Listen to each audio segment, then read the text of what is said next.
Northern California at an Airbnb. There was a house party there. I know that you have probably not slept these last 5 days thinking about how you wanted to change the company fundamentally. And I just got a draft of what is going on here.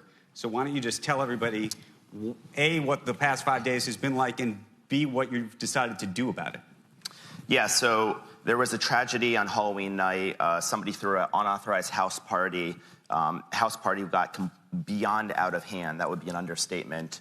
Somebody brought a gun. There was an altercation. It was a mass shooting, and 5 people were killed. It was a huge tragedy. In the wake of this, let me back up for a second. So Airbnb is founded really on the premise of trust. When we started Airbnb, I remember telling people about the idea, and people said, "You're crazy." And I said, "Why am I crazy?" They said, "Strangers will never trust one another to stay in homes." And over the course of the last 10 years, I think what we created, what we invented, wasn't really a way to book a home. I think what we invented was a way for strangers to trust one another to stay in homes. And for the most part, it's reinforced this basic belief that we've had, maybe naive, that people are fundamentally good. And so statistically speaking, it's true. About 2 million people a night stay in Airbnbs, and most without incident. But, you know, very often there are moments in your company's history, and there was a moment in our past that defined us, and this is another one of those moments, where a tragedy happens, and we say enough is enough, we galvanize, and we are making the most significant change to our platform to increase the amount of trust in our platform. And so we're rolling out 4 different things. The first thing we're gonna do is have 100% verified.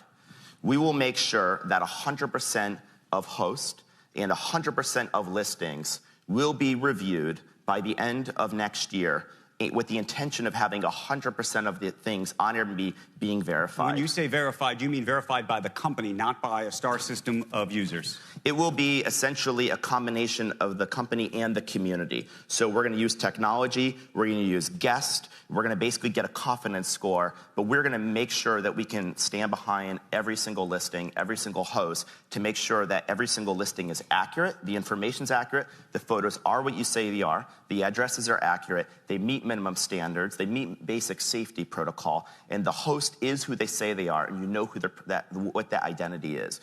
We think this is a really, really critical step for our industry, because I think ultimately the internet really can only function on a premise of trust. There's an old saying, things move at the speed of trust. Well, how could you possibly trust something on a platform if you don't even know if it's true? And so I think many of us in this industry over the last 10 years are going from a hands-off model where the internet's an immune system to realizing that's not really enough, that we have to take more responsibility for the stuff on our platform. And I think this has been a gradual, maybe too gradual, transition for our industry. So that's the first thing. The second thing is we're launching a guest guarantee. And the guest guarantee basically means that we want to give peace of mind to guests, knowing that if you check into an Airbnb and it's not as described, that we will first try to make sure that we find a new Airbnb of equal or greater value. If we don't have it, we will give you 100% refund guaranteed. The third thing is we're creating a neighbor hotline. This has been a big requested feature. We've had a hotline in the past, but we need to go much further. So we're gonna have a 24/7 neighbor hotline where any neighbor in any town, in any part of the world, 24/7 can call us. It'll be staffed by real people, not automated, and will be a rapid response team trained by police chiefs to make sure that we can deal in a timely manner with complaints. And the last thing is hopefully something that could have helped, it's hard to prevent every bad thing happening in 2 million homes every night, but we're gonna do extra manual reviews of every single high-risk reservation. So for example, if a single person books a 10-room home for that night in the city they live in, that is a very high-risk reservation. Well, that's the most extreme version, but there are less extreme versions. And we have a lot of technology protocols that can elevate things, but I think that ultimately technology has its limits, at least technology today. And so you have to put a lot more humans behind it in the review. I hope that all of this takes what has already been a pretty significant step forward for the company and does what I think is the most significant step forward in the trust design of our platform, probably since we started the company. Okay, so let me unpack a lot of this, because you just talked about a lot of things here. But what I'm hearing underneath this is, and maybe I'm wrong, there's a bit of a model shift. This may be upending a little bit of the model, because for so very long, your service was based on trust, and the trust that other customers could do the reviewing, could do the verifying that the company could not, right? We just talked to Dara. We all see the stars on the drivers, and that's all, again, about trust. But it's us, it's this crowdsourcing of trust as opposed to a single entity that's actually then verifying what's going on. That's been an asset-light business. It's actually a very good business model, typically. Yes.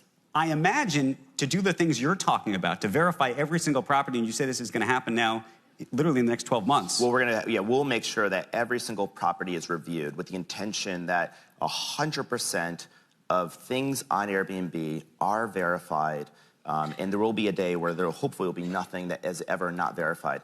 Now, a nuance I will say is I think we're going to do this in collaboration with the community. 70% of guests who book on Airbnb do leave reviews, but they leave a 5-star review.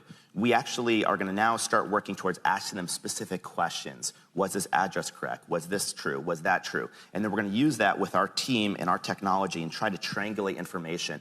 And this is just a big step forward, a much larger investment for us. Okay, but let's say I have never put my apartment on Airbnb, at least not yet. Yeah.